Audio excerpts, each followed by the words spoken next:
Check. तुम्ही सगळे कसे आहात? इतना ही आता है. So first of all, cultural capital of Maharashtra और ऑक्सफोर्ड ऑफ द ईस्ट जिसको कहा जाता है, ऐसे पुणे के सभी लोगों को गुजरात का वंदन. लास्ट प्लेयर, लंबी पारी खेलनी थी लेकिन टाइम हमारे पास बहुत कम है. जितना एसेंशियल है, जितना बहुत इंपॉर्टेंट है, उतनी ही चीजें मुझे बतानी है. सी, यूपीएससी हो या मैंने जीपीएससी क्लियर किया क्लास 1, गुजरात में रैंक 34 था. यूपीएससी क्लियर किया, rank 570, IPS, becoming the youngest IPS of Gujarat at such a early age. And then people come to you and बोलते हैं आप बहुत नसीबदार है, you are very lucky. I tell them in reverse, luck favors the brave. कोई अपना luck साथ में लेके नहीं आता, वो बनाना पड़ता है. अगर आपके पास रिस्क लेने का एटीट्यूड है, सी, मैं गुजराती हूं and we know the business, and business का एक ही फंडा है, higher the risk, higher the profit. So अगर 8:30 को आपका एक्सीडेंट होता है और 9 o'clock आप मेंस की एग्जाम देने जा सकते हैं. इंटरव्यू से पहले 1 महीने तक आप हॉस्पिटलाइज्ड है और उससे 1 वीक पहले आप दिल्ली जाके उसकी प्रिपरेशन कर सकते हैं. तो luck has to come with you. उसको आना पड़ेगा और आपको आईपीएस बनाना पड़ेगा. लोग बोलते हैं कि एक्सीडेंट के बाद आप जाके आए एंड ऑल. तो द सिंपल था कि मैं एग्जाम के लिए निकला, मेंस मेरा था, सुबह GS3 का पेपर था. 8:30 को मेरा स्कूटी स्लिप हो गया, मेरा लिगामेंट इंजरी हो गया, लेफ्ट हैंड में इंजरी था, सीट से ब्लीडिंग हो रहा था. लेकिन मेरे पास 2 ऑप्शन थे. मैं खड़ा हुआ, मैंने देखा, okay, my right hand is safe, and I decided I will go to the exam hall and write the exam. मेरे पास 2 ही ऑप्शन थे. या तो मैं वहां से उठ के रोने लगूं, यार मेरे साथ ही ऐसा क्यों हुआ, मेरा एक्सीडेंट हो गया, मेरा मेंस खराब हो गया, और हॉस्पिटल जाओ. या दूसरा ऑप्शन था कि मैं देखूं कि मैं 3 घंटे और सरवाइव कर सकता हूं. हाँ, कर सकता हूं. मैं मेंस के लिए एग्जाम हॉल में गया. ये जितने भी फोटोग्राफ्स लगे हैं, सर ने जैसे बताया कि जितने भी इंसान सक्सेसफुल हुए, अगर आप उसकी लाइफ स्टोरी देखेंगे तो कहीं ना कहीं एक मोमेंट आता है जहां पे वो इंसान की जो स्ट्रगल है वो पीक पे हो जाते हैं. वो इस मोमेंट पे आपको डिसाइड करना है कि आपको वहां से यू टर्न लेना है या आपको वहां से आगे निकलना है. इन सब लोगों ने डिसाइड किया कि उनको वहां से आगे निकलना है. एंड दैट इज द फंडा ऑफ लाइफ. सक्सेस उन्हीं को मिलता है जो इस स्ट्रगल वाले मोमेंट से आगे निकलने की सोचते हैं. जब भी आपको लगे कि आपके सिर पे बहुत मुसीबत है, जब भी आपको लगे कि आप हर तरह से गिर चुके हैं, जब भी आपको लगे कि आपके पास कोई ऑप्शन नहीं है, तब एक चीज आप अपने दिमाग में लाइएगा कि यही मोमेंट है जहां से आपकी तकदीर बदलने वाली है.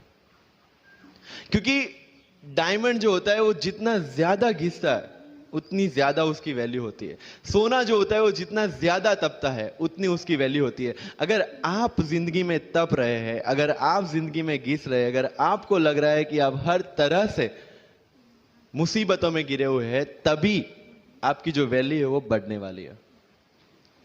और यही मेरा एटीट्यूड रहा है. लोग बोलते हैं कि तुम्हारी फाइनेंशियल कंडीशन ठीक नहीं थी, पापा इलेक्ट्रिशियन थे, मम्मी हाउसवाइफ थी, डायमंड के कारखाने में काम करती थी, उसके बाद उन्होंने मैरिज में रोटियां बनाने का काम किया और उस तरह से मैं पढ़ा. लेकिन जब मुझे पूछा जाता है कि ऐसी कौन सी चीज है आपकी लाइफ में जो आप बदलना चाहते हो, एंड आई सेड नथिंग. क्योंकि अगर वो चीजें नहीं होती मेरी लाइफ में तो शायद आज आपके सामने मैं नहीं होता. तो अगर लाइफ में प्रॉब्लम्स है, अगर लाइफ में स्ट्रगल है, जैसे सर ने बताया struggle is a part of life, and I strongly believe in that.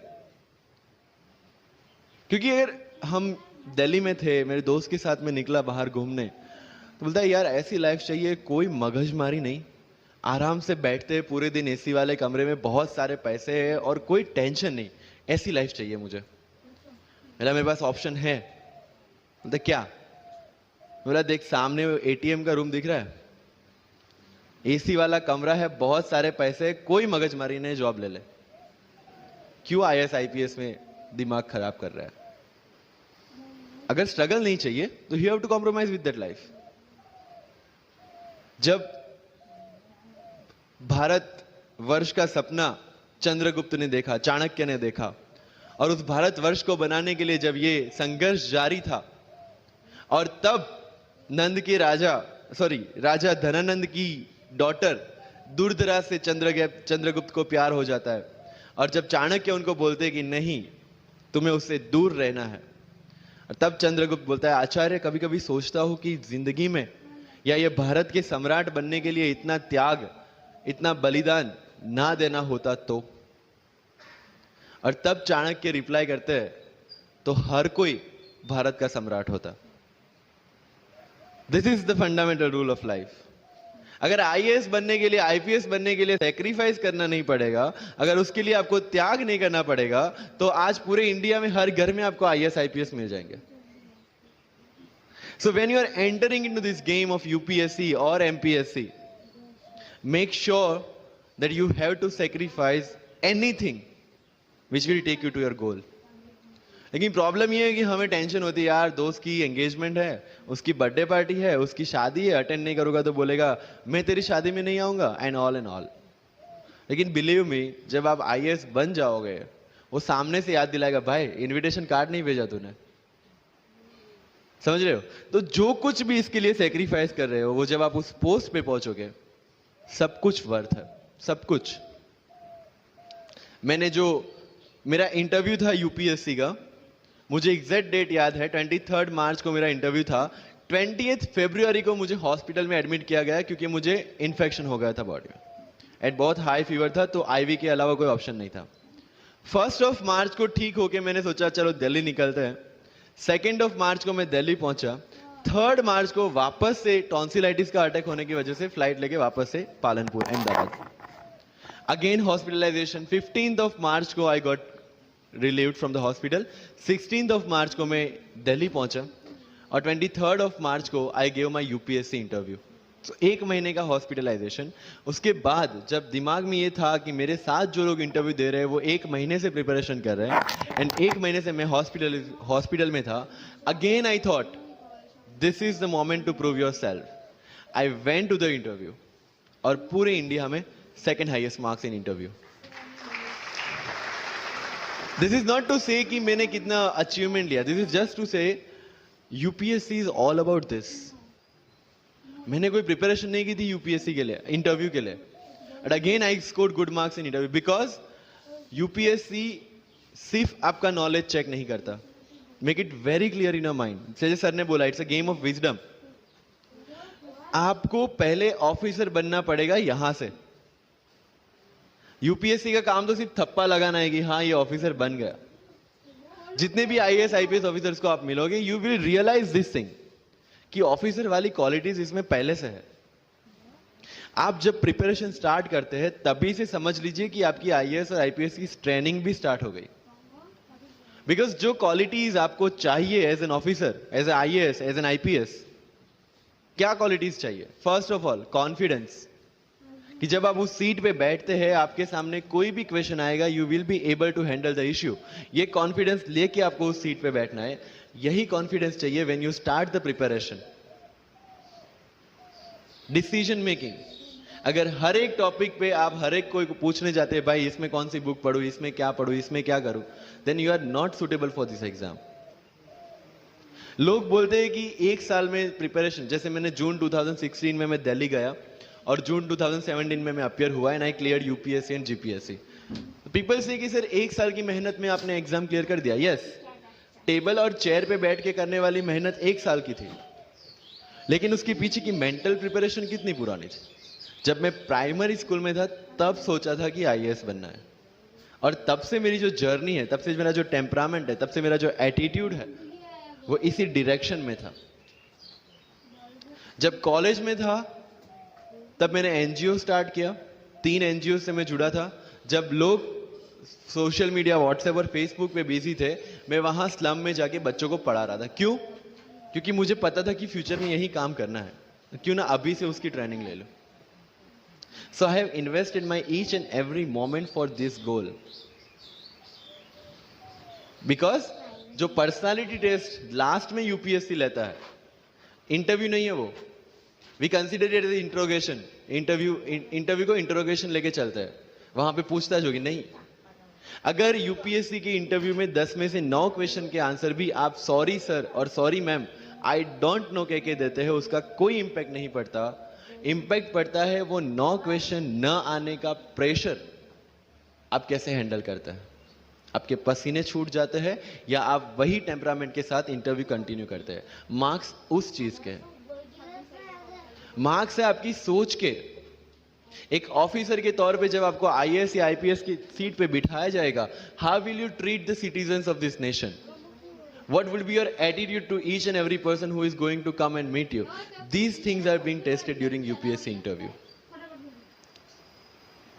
और इस सारी जर्नी में अगर सबसे इंपॉर्टेंट कोई चीज है तो that is your learning attitude, और not for UPSC, for life even. Because when I am speaking in front of you in Hindi and English, to be very clear, I belong to rural background of Gujarat, और मेरा study जो हुआ है वो पूरा Gujarati medium में हुआ है, गवर्नमेंट स्कूल में। 12th तक का स्टडी मेरा गवर्नमेंट स्कूल में हुआ है, गुजराती बोर्ड में, गुजराती मीडियम में। And yet I can give my UPSC interview in English in Delhi and score such marks. Where did it come from? कहां से आता है ये? मुझे अभी भी याद है, मेरा college National Institute of Technology Surat था, जहां पे मेरे साथ जो पढ़ने वाले बच्चे थे वो सारे सीबीएसई आईसीएसई वाले थे, और मैं एज ए एलियन वहां पे पहुंचा था, क्योंकि तब मुझे पता चला कि मैकडी जैसा भी कुछ है और उसमें बर्गर जैसा भी कुछ मिलता है। That was my first exposure to any metro city. And जब मैं उनसे इंटरेक्शन करता था और इंग्लिश बोलने की ट्राई करता था, तो जैसे संजू मूवी में इंग्लिश दिखाया गया है गुजरातियों का, जो जीरो को जीरो बोलते हैं, उसी तरह I was also like that. Mother tongue influence आ जाता है, it's very obvious. So I use to speak notes and not notes, और डोर एंड नॉट डोर, और don't and not don't. They use to make fun of me. Safin, it's not don't, it's don't. Okay fine, I had 2 options, इधर I stop speaking English with them और improve on that and go ahead.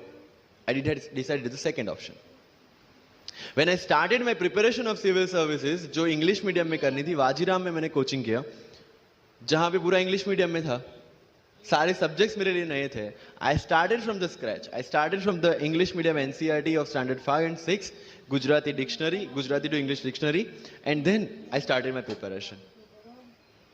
कभी कभी ऐसा होता था कि the Hindu का पूरा एडिटोरियल पढ़ लिया और उसके बाद आई वाज लाइक कि मैंने क्या पढ़ा। ये होगा, सबके साथ होगा। बट उस जगह अगर आप टिक गए, उस जगह अगर आपने पेशेंस रखा, उस जगह आपने अगर सरवाइव कर दिया, तो इस एग्जाम में भी सरवाइव कर जाओगे। क्योंकि यूपीएससी की जो रेस है उसमें कभी भी कछुआ, कभी भी खरगोश नहीं जीतेगा। इसमें जीतने वाला ऑलवेज कछुआ ही होगा, जो स्लो बट स्टेडी रहेगा।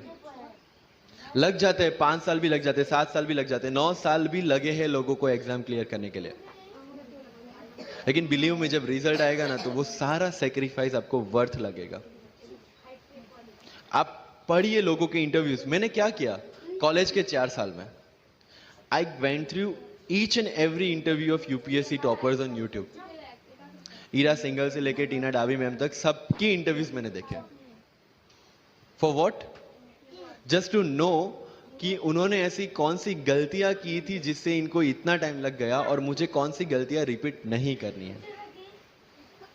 क्योंकि चाणक्य ने कहा है कि दूसरों के एक्सपीरियंस से जो सीखते हैं ना, वो जल्दी आगे आ जाता है। क्योंकि खुद सब कुछ अनुभव करके सीखने के लिए जिंदगी काफी छोटी है। I did the same. 4 साल में हर एक टॉपर का इंटरव्यू देख लिया, चीजें समझ ली कि ऐसी कौन सी चीजें जो इन सब ने की है, और ऐसी कौन सी चीजें हैं जो गलतियां हैं जो इन्होंने की और जो मुझे रिपीट नहीं करनी है। सो जब युद्ध के मैदान में हम उतरते हैं, इस चक्रव्यूह में उतरते हैं, तो अभिमन्यु की तरह नहीं, अर्जुन की प्रिपरेशन के साथ उतरना है कि हमें पता होना चाहिए कि इससे बाहर कैसे निकले। I did the same. College के 4 साल इंटरव्यूज देखे, ब्लॉग्स पढ़े, समझा कि इसमें कॉमन मिनिमम क्या है। वो जो कहानी अगर आपने सुनी हो कि शार्पनिंग द एक्स, रोज अगर आप पेड़ काटने के लिए जाते हैं तो you have to sharpen your axe, otherwise day by day आपकी जो एफिशिएंसी है वो कम होती जाएगी।